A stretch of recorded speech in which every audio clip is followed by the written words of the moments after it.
Encontrei a traição do meu filho dentro de uma meia. Meu nome é Dalva, tenho 68 anos, sou viúva e dona de cada palmo desta terra. Mas ele ainda não sabe que a mãe que ele tentou enganar morreu naquela gaveta. O cheiro de terra molhada da chuva da noite ainda estava no ar quando o sol começou a esquentar as telhas da casa. Para mim, esse é o melhor perfume do mundo.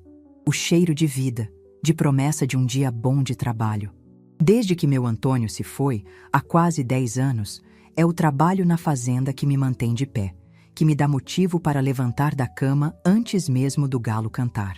A fazenda não é só um negócio, é a minha história, a prova do suor de uma vida inteira construída ao lado do homem que eu amei. Cada cerca, cada pé de café, cada cabeça de gado carrega uma lembrança dele, do seu sorriso largo e das suas mãos grossas segurando as minhas. Meu filho, Ricardo, nunca entendeu isso. Ele nasceu e cresceu aqui, mas seu coração sempre esteve na cidade grande. Voltou para casa há 2 anos, depois que a sua empresa de tecnologia faliu, me deixando com uma dívida que fiz questão de pagar sem nunca lhe cobrar em palavras, embora meu peito cobrasse em silêncio todos os dias. Ele dizia que estava aqui para me ajudar, mas seus dias eram passados no celular, reclamando do sinal fraco da internet e falando em oportunidades de investimento, que para mim soavam mais como apostas perdidas. Eu o acolhi, como toda mãe acolhe. Dei meu amor, minha comida, minha paciência. Lavei suas roupas, como fazia quando ele era um menino que sonhava em ser jogador de futebol, e não um homem de quase 40 anos que sonhava em ficar rico sem esforço. E foi nesse ato de cuidado, nesse gesto de mãe, que o mundo virou de cabeça para baixo. Era uma terça-feira, o sol já estava alto e eu recolhia as roupas secas do varal. O cheiro do amaciante misturado com o ar puro do campo era reconfortante. Dobrei minhas saias, as camisas de Antônio que ainda uso para dormir e, por último, as roupas do Ricardo. As camisetas dele, sempre de marcas que eu nem conhecia o nome, as calças jeans e as meias. Entrei no seu quarto, que ainda tinha o mesmo cheiro de loção pós-barba que ele usava desde a adolescência. Abri a segunda gaveta da cômoda, o lugar onde sempre guardei suas meias e cuecas. Enquanto arrumava os pares enrolados, senti algo diferente. Algo duro e retangular dentro de uma meia de futebol, bem no fundo da gaveta. A curiosidade não é um defeito, é um instinto. Puxei a meia e o objeto dentro dela. Era um envelope branco, comprido, do tipo que se usa para documentos importantes. Meu coração deu um tropeço. Não havia nada escrito do lado de fora. Por um instante, pensei em colocar de volta, em respeitar a privacidade dele. Mas que privacidade existe debaixo do teto que é meu, sustentado pelo meu suor? Aquele sentimento, aquela intuição que só mãe tem, me dizia que ali dentro havia algo que eu precisava ver. Minhas mãos, acostumadas a lidar com a terra e com os animais, tremeram um pouco ao abrir a aba do envelope. O que eu vi primeiro foi o brasão da República, o tipo de selo que a gente só vê em documento sério. E então eu li as palavras que fizeram o ar faltar nos meus pulmões. Escritura de compra e venda de imóvel rural. O meu imóvel. A minha fazenda. Folheei os papéis com um cuidado medonho, como se eles pudessem se desfazer, levando junto a minha realidade. E lá estava, o nome do comprador, um tal de Empreendimentos Imobiliários Horizonte Azul, uma empresa que eu nunca ouvi falar. E como vendedora, o meu nome, Dalva Medeiros. E ao lado, uma assinatura. Uma imitação grosseira, tremida, um insulto à minha caligrafia que por tantos anos assinou cheques para pagar seus estudos, suas vontades, seus fracassos. Era uma falsificação. O mundo ficou em silêncio. O canto dos passarinhos lá fora, o barulho do motor do trator ao longe, tudo desapareceu. Eu só conseguia ouvir o sangue pulsando nos meus ouvidos. Fiquei parada, no meio do quarto do meu filho, segurando nas mãos a prova da sua traição. Ele não estava apenas tentando roubar meu patrimônio, a herança que eu pretendia deixar para os netos que ele nunca me deu. Ele estava roubando a memória do pai dele, o legado de uma vida inteira de trabalho honesto. Ele estava vendendo minha alma por um punhado de dinheiro. Senti uma tontura, uma vontade de gritar, de correr até a sala onde ele estava jogado no sofá e esfregar aquele papel na cara dele. Queria perguntar como ele pôde, como o menino que eu amamentei se transformou naquele monstro. Mas o grito não veio. A fraqueza durou apenas alguns segundos. No lugar dela, subiu uma coisa fria, dura como pedra. Uma clareza que eu não sentia há muito tempo. Lembrei do meu Antônio. Uma vez, quando uma praga quase acabou com a nossa plantação de café, eu me desesperei. E ele me abraçou e disse: Dalva, cabeça quente não resolve lavoura perdida. Pensa quieto, age certo. Aquela voz ecoou na minha cabeça com uma força impressionante. Chorei por dentro, uma lágrima seca de dor e decepção. Mas por fora, meu rosto se tornou uma máscara de serenidade. Eu não ia dar a ele o prazer de me ver destruída. Eu não ia ser a velhinha frágil que ele obviamente pensava que eu era. Meu cérebro, que ele julgava estar lento pela idade, começou a trabalhar numa velocidade que nem eu sabia que ainda era capaz. Peguei meu celular, o aparelho simples que ele mesmo me deu de presente de Dia das Mães, dizendo que era só para emergências. Pois bem, aquela era a maior emergência da minha vida. Com as mãos agora firmes, fotografei cada página daquele contrato sujo.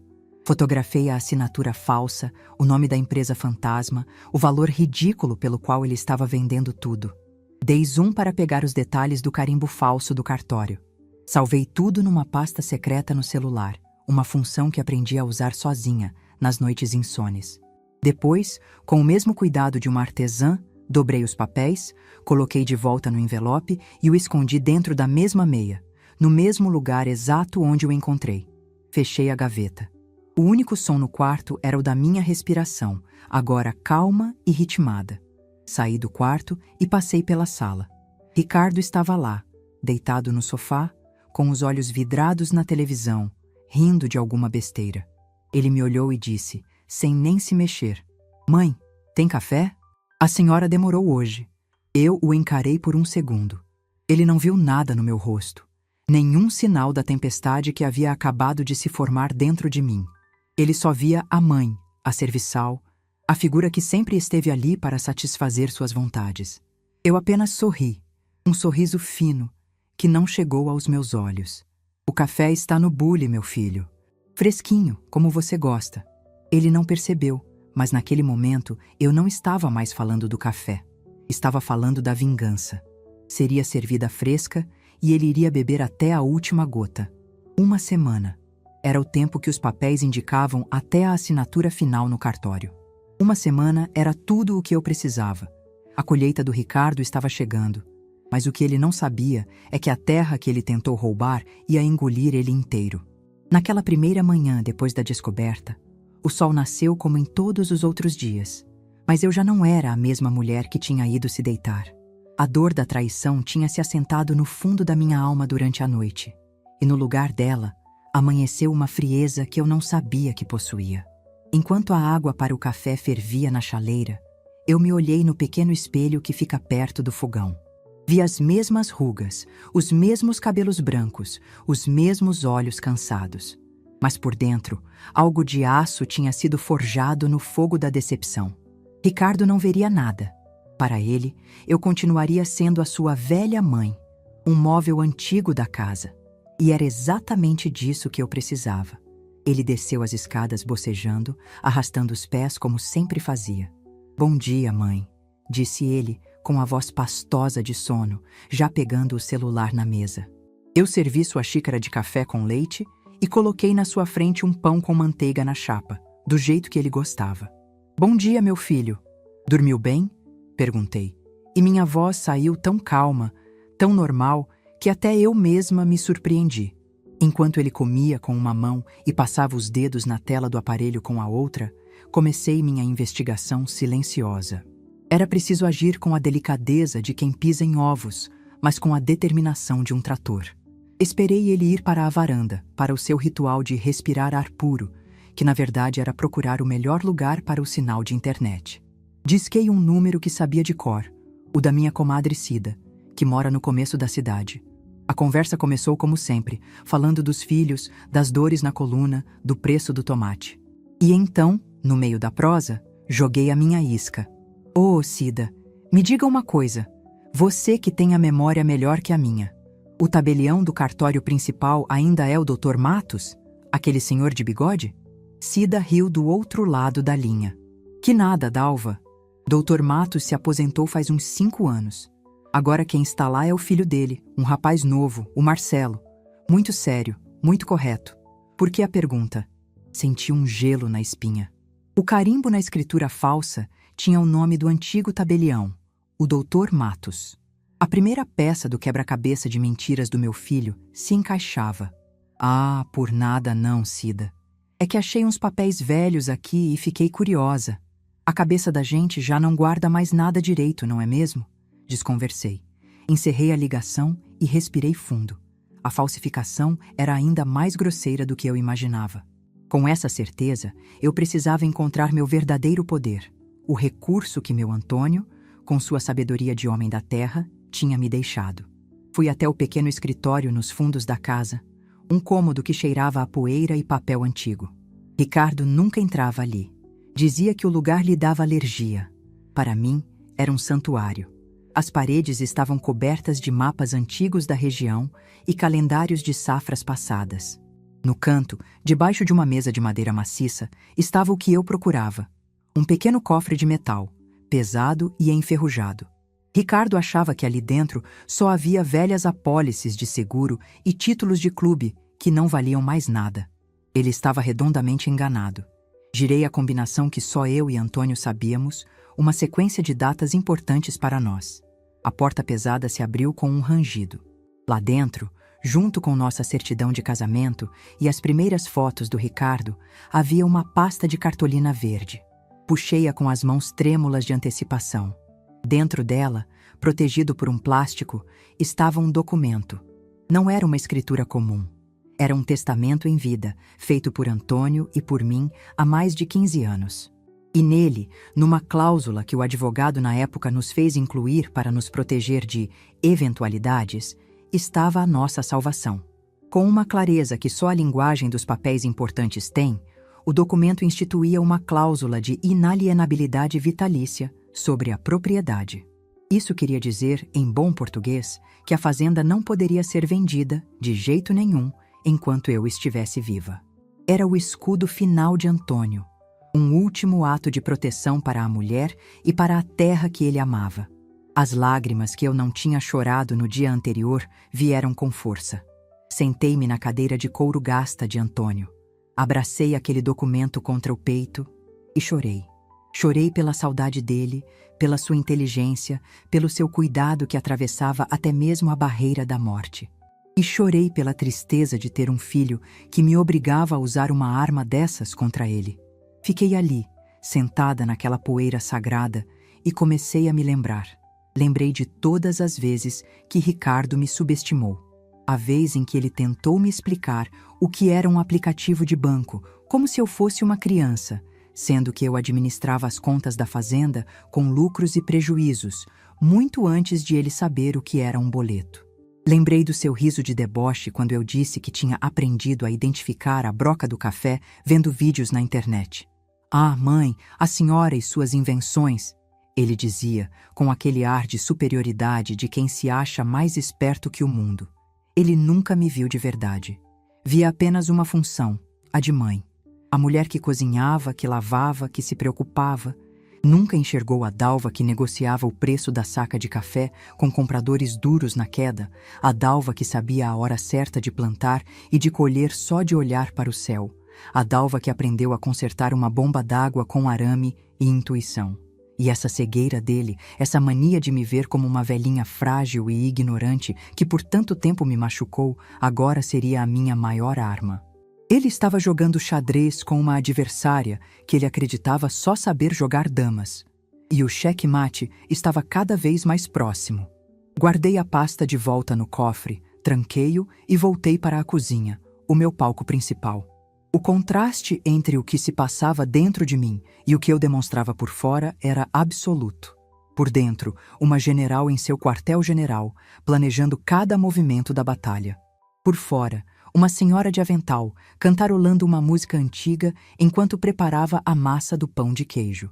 Foi quando Ricardo entrou na cozinha, o celular grudado na orelha, falando alto. Não, cara, pode confiar. O negócio está fechado. Semana que vem a gente já assina tudo. E o dinheiro entra. A velha não sabe de nada, fica o dia todo vendo novela.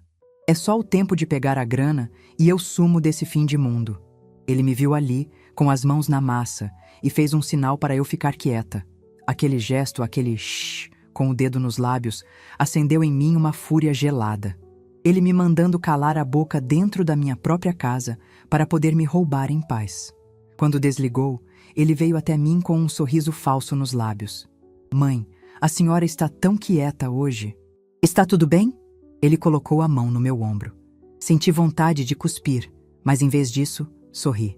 Estou bem, filho, só um pouco cansada. A idade chega, sabe como é. Ele pareceu satisfeito com a resposta. Então, mãe, preciso de um favor. Vou ter que ir na cidade hoje de novo, resolver uns negócios. A senhora pode me emprestar uns R$ 200 para a gasolina e para o almoço? Te devolvo assim que as coisas melhorarem. Ali estava a ironia. Ele me pedia o dinheiro para cavar a minha própria cova. Abri a lata de biscoitos, onde guardo um pouco de dinheiro para as despesas do dia a dia. Tirei 4 notas de 50, amassadas, e entreguei a ele.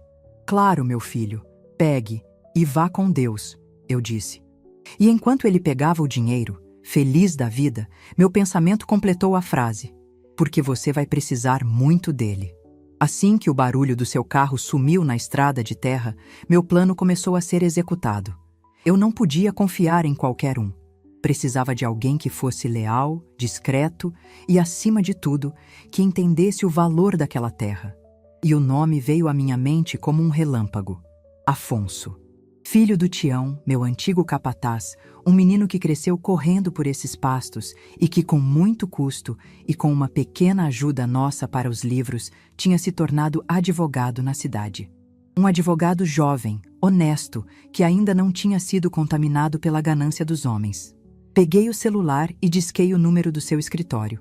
A secretária atendeu e eu pedi para falar com ele. Dona Dalva, que surpresa boa! Aconteceu alguma coisa? Disse ele com a voz carregada de respeito e carinho. Afonso, meu filho, a surpresa não é tão boa assim. Preciso da sua ajuda. É um assunto de família, delicado, e que precisa ser resolvido com discrição e firmeza. Você poderia vir aqui na fazenda hoje? Mas venha depois que escurecer. Não quero que ninguém o veja chegando. Houve um silêncio na linha. Eu sabia que o pedido era estranho, mas eu também sabia que Afonso confiava em mim.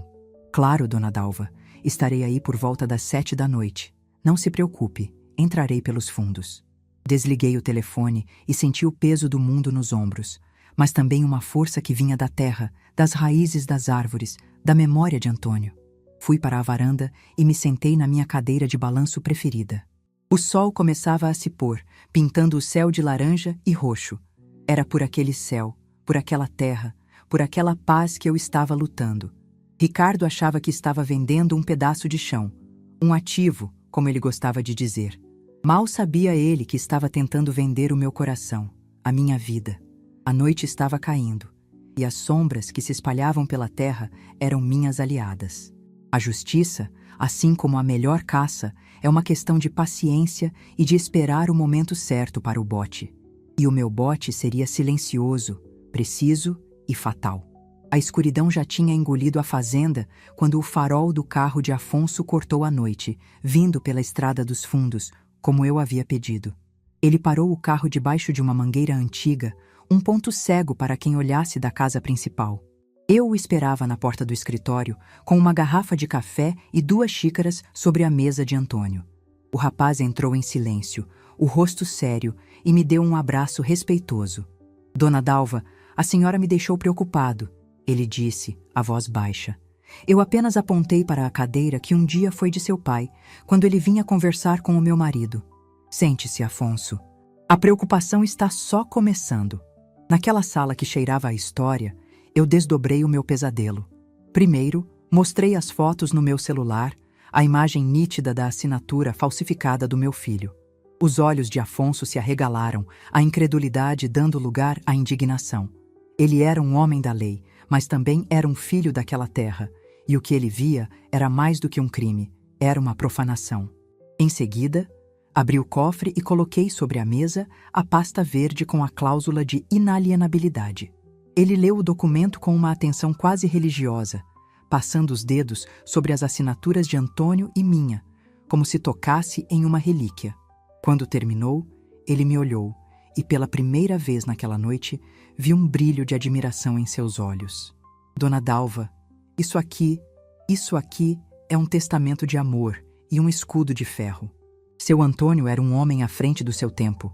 Ele era um homem que cuidava do que era seu, Afonso. E agora eu preciso que você me ajude a fazer o mesmo, respondi, minha voz firme. O plano começou a tomar forma ali mesmo, sob a luz amarelada do velho abajur. Não iríamos confrontar Ricardo, não ainda. A melhor armadilha é aquela que a presa arma para si mesma. Afonso propôs o primeiro movimento. Na manhã seguinte, ele protocolaria uma notificação extrajudicial no cartório de registro de imóveis, endereçada ao tabelião Marcelo, o filho do Dr. Matos.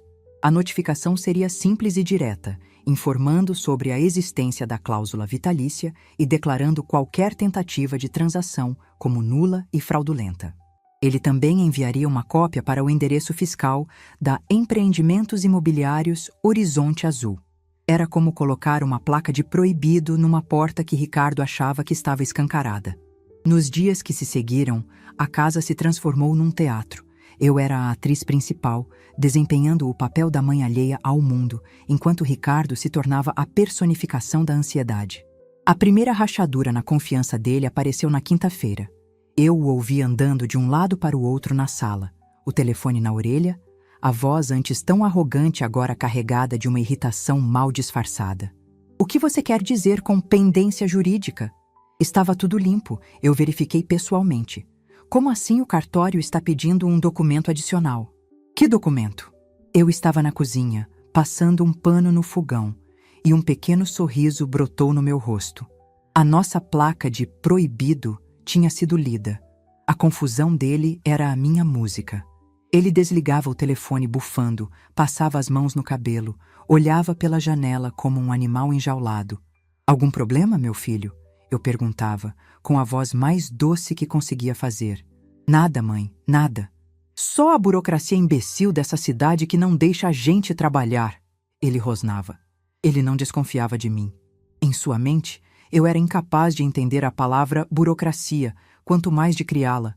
Ele me via ali, de avental, cuidando das minhas panelas, e essa imagem era o meu melhor disfarce.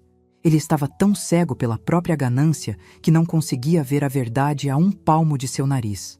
No dia seguinte, intensificamos a pressão. Afonso me ligou no fim da tarde, no meu celular, enquanto eu estava na horta, longe dos ouvidos curiosos de Ricardo. Dona Dalva, tenho novidades. A tal Horizonte Azul é uma empresa de fachada. O endereço é uma salinha alugada num prédio comercial que está quase abandonado. Ninguém nunca ouviu falar deles. Isso é um esquema. E seu filho está metido até o pescoço. Cada palavra dele era uma facada no meu peito de mãe, mas também um tijolo a mais no muro da minha determinação. E o que faremos, Afonso? Perguntei, sentindo o cheiro de alecrim nas minhas mãos. Já fiz o que tinha que ser feito. Registrei um boletim de ocorrência por tentativa de estelionato e falsificação de documento. Falei com o delegado, um homem de bem, que entendeu a delicadeza da situação. Ele concordou em manter a investigação em sigilo por enquanto. A rede está armada, Dona Dalva. Agora só precisamos que o peixe grande morda a isca. O peixe grande começou a se debater no sábado. Ricardo passou a manhã inteira trancado no quarto, falando ao telefone em sussurros. Quando saiu para almoçar, seu rosto estava pálido e seus olhos tinham olheiras fundas. Ele mal tocou na comida, o que para ele era algo inédito. Foi durante o café da tarde que o momento que eu esperava chegou. O telefone dele tocou e desta vez ele atendeu na minha frente. Era uma chamada do cartório. Eu vi a cor sumir do seu rosto enquanto ele ouvia. Um gravame? Como assim um gravame registrado na matrícula? De quem? Quando? Ele quase gritou. Ele se levantou, atordoado, e me encarou. Pela primeira vez, vi uma faísca de dúvida em seus olhos. A ideia de que aquilo não era um simples acaso começava a se infiltrar em sua mente. Ele desligou o telefone e andou até mim. Sua sombra me cobriu. Mãe, ele começou, a voz estranhamente contida. A senhora, por acaso, a senhora andou falando com alguém sobre a fazenda? Talvez com o primo Tarcísio ou com algum vizinho? Contou para alguém que as coisas estão difíceis, que a gente talvez precisasse de dinheiro? Ele estava testando as águas, tentando entender de onde vinha o ataque. Ele ainda não conseguia acreditar que a fonte do seu problema estava ali, bem na sua frente, oferecendo-lhe uma fatia de bolo de fubá. Era a hora. O momento de revelar, não a verdade inteira, mas o meu poder. Deixei o prato de bolo sobre a mesa e comecei a limpar umas ferramentas de jardinagem que estavam ali perto. Peguei uma tesoura de poda, sentindo o peso do aço frio na minha mão. Olhei para as lâminas afiadas e depois ergui meus olhos para encontrar os dele. Mantive meu rosto sereno, minha voz mansa, mas cada palavra foi calculada para cortar fundo. Ricardo, meu filho, eu não falei com ninguém. Comecei, fazendo uma pausa para que o silêncio pesasse entre nós. Mas eu aprendi uma coisa nessa vida, trabalhando nesta terra. A gente colhe exatamente aquilo que a gente planta. Fiz outra pausa, olhando diretamente nos olhos dele, sem piscar. Se você planta descaso, colhe abandono.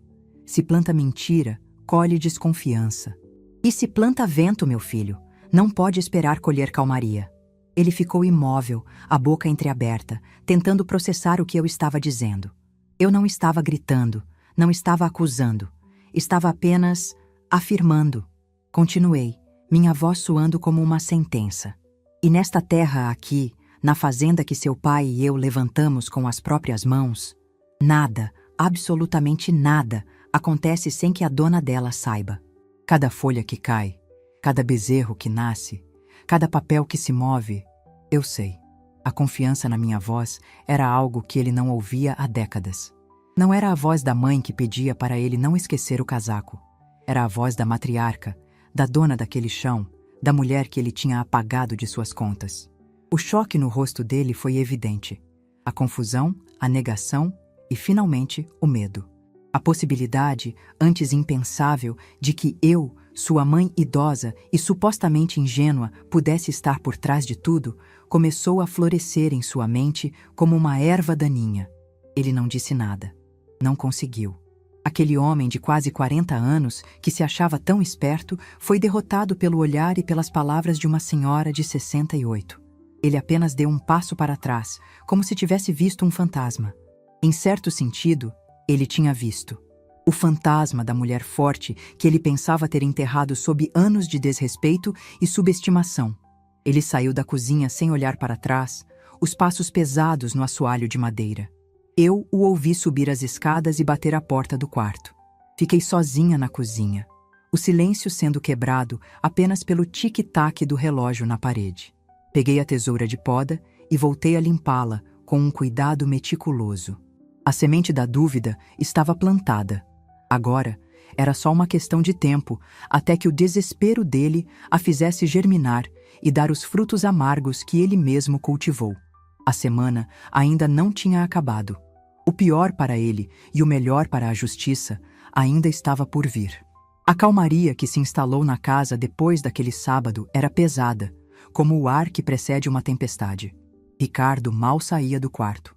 O silêncio dele não era de paz, mas de uma fera acuada, lambendo as feridas e tentando entender de onde veio o golpe. Ele me evitava. Seus olhos fugiam dos meus nos raros momentos em que nos cruzávamos no corredor. A dúvida que eu plantei em sua mente estava crescendo, mas ele ainda se recusava a acreditar que a raiz de todos os seus problemas era eu, a sua mãe. Para ele, o mundo era um lugar complicado, mas sua mãe era uma equação simples. Ele estava prestes a descobrir o quão errado estava. A consequência concreta, o trovão que finalmente romperia o silêncio, chegou na segunda-feira. Eu estava na cozinha, preparando a massa de um bolo de milho, quando o ouvi atender o telefone. A porta do seu quarto estava entreaberta e a voz dele, antes um sussurro conspiratório, agora era um fio de puro pânico. Eu não conseguia ouvir o que a pessoa do outro lado dizia, mas o tom era claramente ameaçador. Não, espere, eu vou resolver, dizia Ricardo, a voz trêmula. Foi só um imprevisto no cartório, uma exigência nova. Me deem mais 2 dias, só 2 dias. A pausa que se seguiu foi longa e tensa. E então ele quase gritou. Como assim devolver o sinal em dobro? Isso não estava no acordo. Alô? Alô? Ele saiu do quarto como um furacão, o rosto pálido como cera. Passou por mim na cozinha sem me ver. Pegou as chaves do carro e saiu cantando pneu na estrada de terra. Eu sabia para onde ele estava indo. Tentar apagar o incêndio com um copo d'água. Continuei a fazer meu bolo, minhas mãos firmes, meu coração batendo num ritmo constante. O desespero dele era o último ingrediente que faltava no meu plano. Ele voltou horas depois, um homem visivelmente destruído. O queixo caído, os ombros curvados, a arrogância completamente varrida do seu rosto. Ele tinha ido ao cartório e, como eu previa, deu de cara com o muro erguido por Afonso. O jovem tabelião, Marcelo, lhe mostrou a notificação oficial, a prova fria e carimbada de que a fazenda estava legalmente intocável. Naquela noite, ele tentou sua última cartada, a da manipulação. Chegou na cozinha enquanto eu lavava a louça do jantar com um sorriso fraco e forçado. Mãe, a senhora parece cansada, deixa que eu seco a louça hoje. Aquele gesto, que em outras épocas teria aquecido meu coração, agora me causava repulsa. Ele pegou um pano de prato e começou a secar um pires desajeitado. Sabe, mãe, eu estive pensando. A senhora trabalha tanto, cuida de tudo isso sozinha. Eu me preocupo. Se tiver algum papel antigo, alguma coisa que o papai deixou e que a senhora não entende direito, a gente podia ver juntos. Eu posso ajudar, sou bom com essas coisas.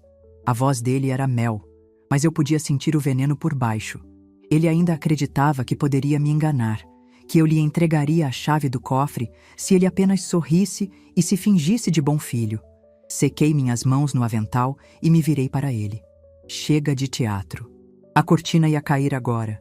Ricardo, eu disse, e a frieza na minha voz o fez parar com o pires no ar. Acabou, a peça terminou. Ele franziu a testa, confuso. Do que a senhora está falando, mãe?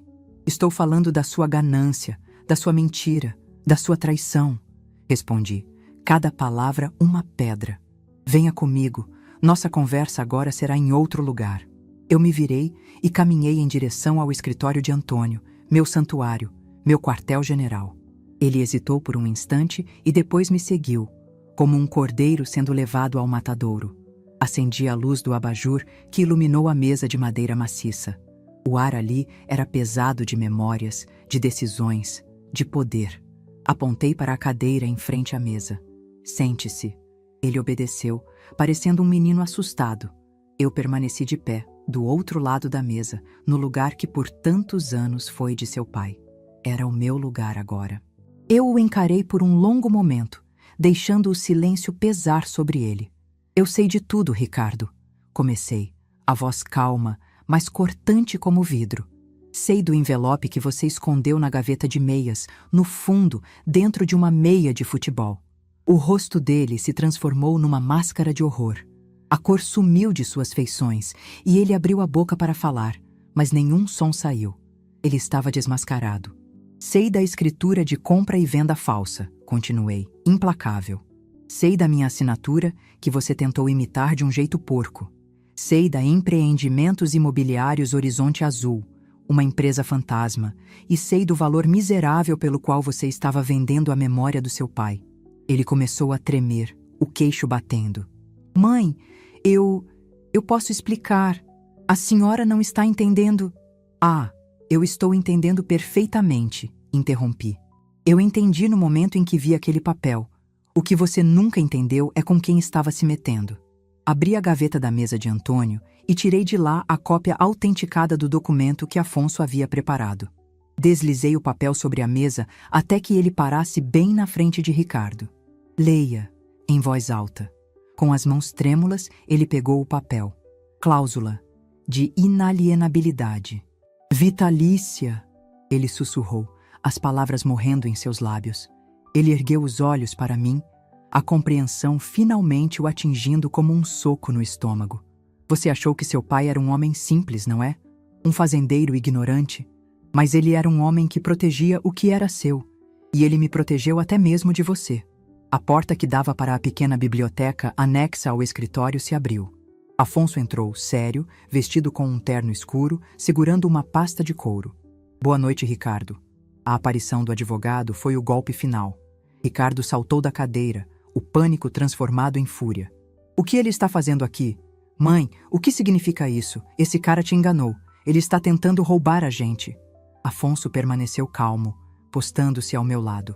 Ele era a personificação da lei, da ordem que Ricardo tentou destruir. Ninguém está te roubando, Ricardo, disse Afonso, a voz firme. Pelo contrário, estamos impedindo um roubo, o seu. Afonso abriu sua pasta e colocou outro documento sobre a mesa. Este é o boletim de ocorrência que a sua mãe registrou contra você.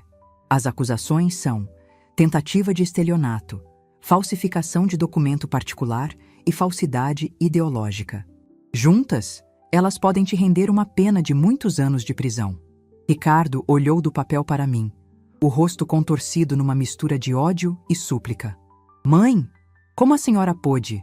Eu sou seu filho, seu único filho. Eu fiz isso por nós, para a gente sair dessa vida. Não! Eu gritei, e pela primeira vez minha voz se elevou, ecoando pela sala. Você fez isso por você, pela sua preguiça, pela sua ganância. Você olhou para mim e não viu sua mãe, viu um caixa eletrônico, olhou para esta fazenda e não viu o nosso suor, viu um cheque em branco. Você desonrou o nome do seu pai e pisou no meu coração. E você achou que eu não faria nada? Você me julgou fraca, velha, inútil. Esse foi o seu maior erro. O poder na minha voz o fez recuar. Ele finalmente me via. Não a velhinha do bolo de fubá, mas a leoa defendendo sua cria, seu território. E a cria, nesse caso, era a dignidade que ele tentou me tomar. Ele desabou na cadeira, o corpo sacudindo em soluços. Não eram soluços de arrependimento, mas de autocomiseração, de derrota. Era o choro de um menino mimado que teve seu brinquedo tirado. E eu não senti um pingo de pena. A dinâmica de poder daquela casa, daquela família, tinha se invertido para sempre. Eu não era mais a serva. Eu era a rainha em seu trono. Deixei que ele chorasse por 1 minuto. E então, dei minha sentença. Você tem 2 escolhas, Ricardo. Eu disse, a voz novamente fria e controlada. A primeira.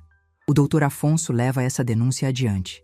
Você vai responder a um processo criminal, será preso e terá que lidar sozinho com aqueles seus sócios que agora querem o dinheiro deles de volta. Eu lavo as minhas mãos. Ele me olhou, os olhos vermelhos e inchados, o terror estampado em seu rosto. Qual é a segunda opção? Ele sussurrou. A segunda opção é a minha misericórdia, e ela tem um preço alto, afirmei. Eu concordo em suspender a queixa por enquanto. Mas você vai seguir as minhas regras. A partir de amanhã, você vai procurar um emprego de verdade. Qualquer um. Repositor de supermercado, ajudante de pedreiro, não me importa. Você vai sentir o peso do trabalho honesto. Todo centavo que ganhar, 30% será para ajudar nas despesas da casa. Nos fins de semana, você não vai mais para a cidade. Vai trabalhar aqui, na fazenda.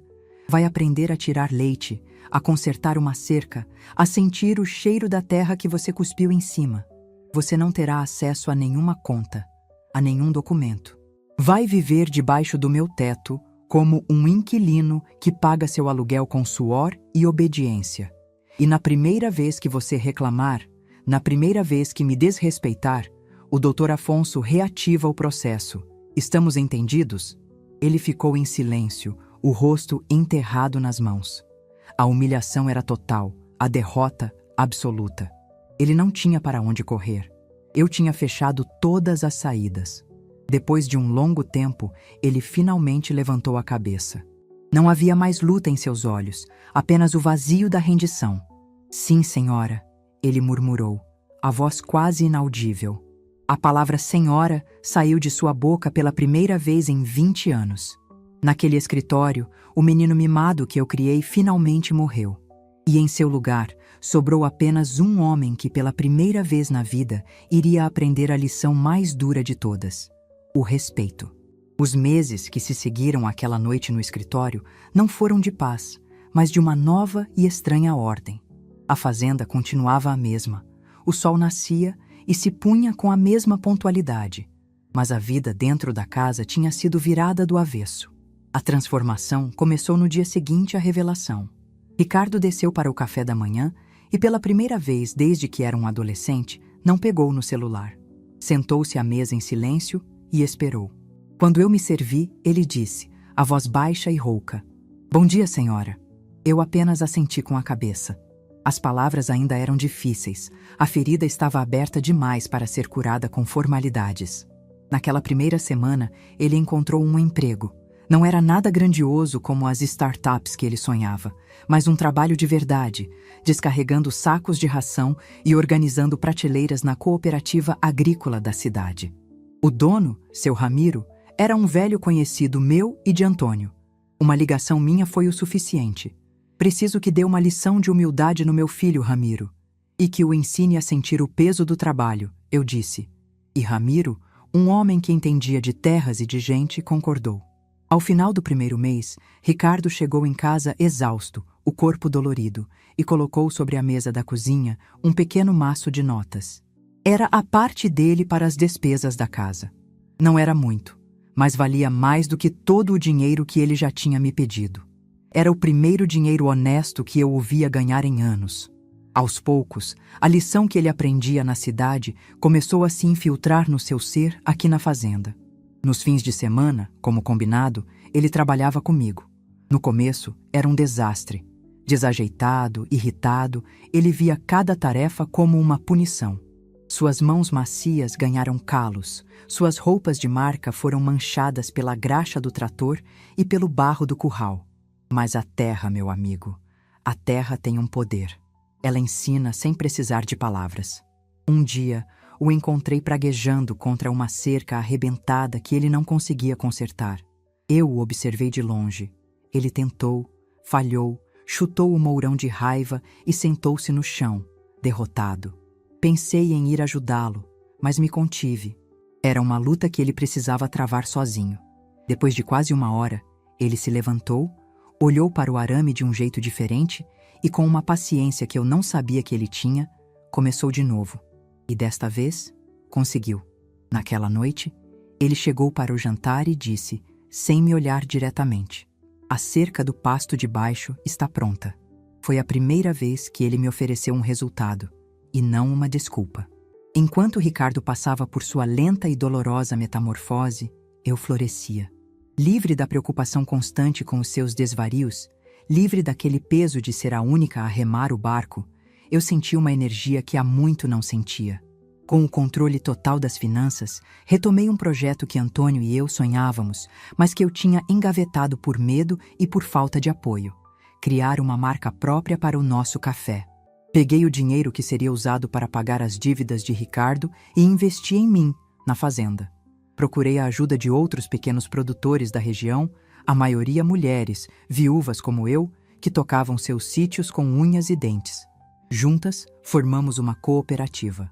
Cafés da Mantiqueira, Mãos de Mulher, foi o nome que escolhemos.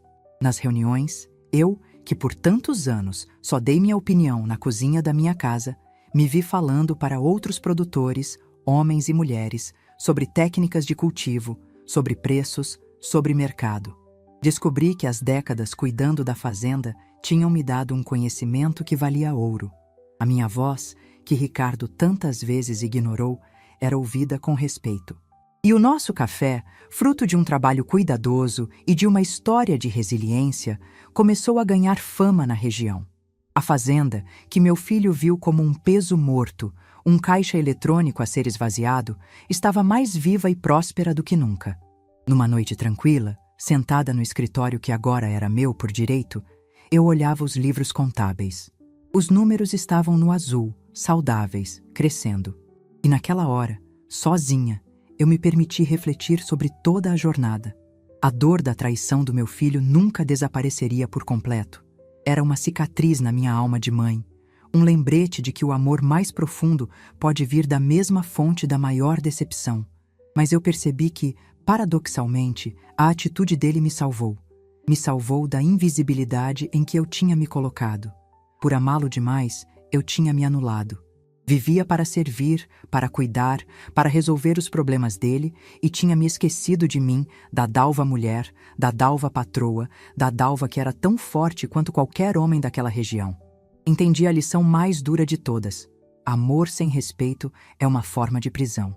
E eu, por amor, tinha me tornado prisioneira do meu filho. O ato dele, por mais cruel que tenha sido, me entregou a chave da minha própria cela. E a minha vingança, o meu plano, não foi um ato de ódio, mas um ato de amor desesperado. Foi a última e mais dura lição que eu poderia lhe ensinar. Às vezes, o amor de mãe não é passar a mão na cabeça, mas sim mostrar, com firmeza, o tamanho exato do abismo que a pessoa cavou para si mesma.